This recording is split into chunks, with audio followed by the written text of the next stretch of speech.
So I'll put a link in the podcast to a podcast underneath that talks about banded iron formations. I thought I'd mention it because it's really quite cool.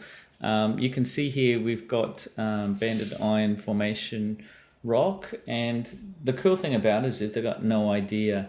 They've got many models, but nothing really seems to be compelling or make sense. And so this is all around the world.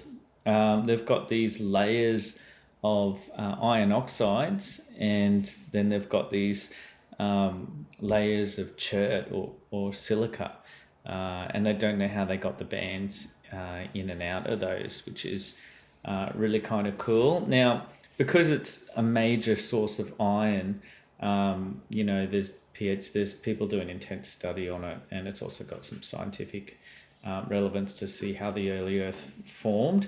And so this guy's got this PhD on it, and he's just going on about how it's really unclear about. No one really knows how we got these layers of hematite and chert to just form. Sometimes it's meters thick, and sometimes it's millimeters thick.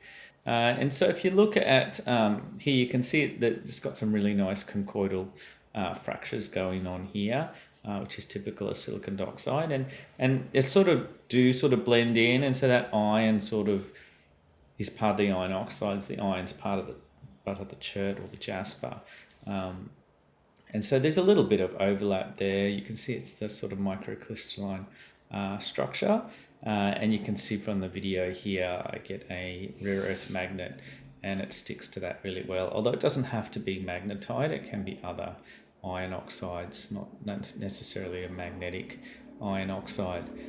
And so the other thing that's really cool is, and they probably don't know about it if you watch the link in the podcast, is there's something even more crazy, and it's the zebrastone. They probably don't even know about it because it's only found in Western Australia and it's found nowhere else, and it's just got these perfect chert hematite layers. So there's not even a common theme overlapping them.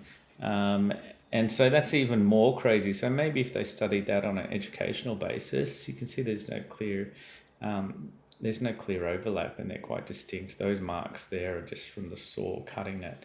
And so this one here is even crazy, and they know even less about it because it doesn't make money. It's probably not going to get any research dollars. And so that's something even cooler, and it's only unique to Australia.